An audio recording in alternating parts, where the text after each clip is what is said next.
Kasal bo'lmaslik uchun 3 ta vitamin.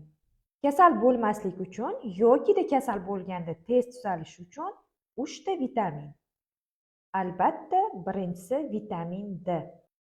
Vitamin D immun tizimini boshqaradi, ya'ni o'pkani qoplagan holatda virus va bakteriyalardan himoya qiladi. Shaxsan men farzandlarimga profilaktika uchun 2000 единица, kasallik vaqtida 5000 единица ichiraman. Ikkinchisi vitamin C. Vitamin C ni oziq-ovqatlar tarkibida doimiy iste'mol qilish bolalarda 14%, kattalarda 8% ga kasallanish darajasini pasaytiradi.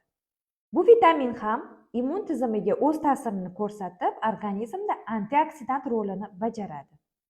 Vitamin C ni kasallikni o'tkir davrida 1000 mg har 2-3 soatda qabul qilish kasallikni oson yengib o'tishga yordam beradi.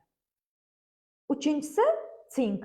Sink juda ham ajoyib qo'shimcha bo'lib, Covid davrida o'lim sonini keskin kamaytirishga yordam bergan.